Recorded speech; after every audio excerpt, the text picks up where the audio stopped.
नान 50 रुपए मुहब्बत वंड रहे हैं। मेरा दोस्त है दुबई चो, उन्हें कहा यार को अच्छा जिहा नाश्ता करा स्पैशली, तो उन्हें वास्ते सब तो पहले मैं नान लाया सी मुहब्बत वाला नान, दिल वाला। शुरू तो बहुत हसदे सी लोग कि यार ए दिल वाला नान है की है, लेकिन हुण इंतजार करके लैके जाते हैं। इतों तक लोग कि चने वापस करते हैं, भाई नान वो मिलेगा तो चने लवांगे। मेरा नाम है जी मोहम्मद चांद, एज मेरी 25 साल है।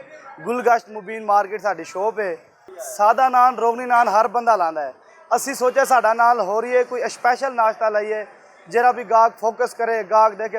ये असी मुहब्बत वाला नान लाने हैं। बड़ी बड़ी दूरों लोग आते हैं, 2-2 घंटे भी लोग इंतजार करते हैं। और नान बहुत अच्छा होता है, लाचियाँ पैंदे ने, मिल्की नान होंदा साडे कोल। बहुत स्पैशल चने भी होंगे ने, खोए वाले मटन चने।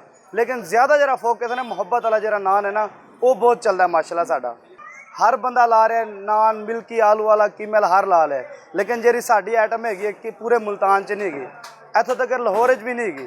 तो चनिया का भी साडा टेस्ट बहुत अच्छा है। स्पैशल खोए वाले मटन चने ने, अंडा चने, कोफ्ता चने, चिकन चने और सादा रोटी, खमीर रोटी, सारी चीज़ होंगे। नवा जरा विआह होंदा है ना, वो भी इतने अपनी बेगन में लैके आते हैं। फैमिली हाल भी मौजूद है साढ़े कोल, हर चीज़। तो उन्होंने डिमांड है होंदी है मुहब्बत वाला नान खाना है। रेसिपी बहुत अच्छी है इनकी, ठीक है जी। दूध, दही, इलायची वगैरह पैंदी है तो बहुत महंगा नान, लेकिन ये जो साढ़े फैंस ने, दोस्त ने 50 रुपए का असीं दे रहे हैं।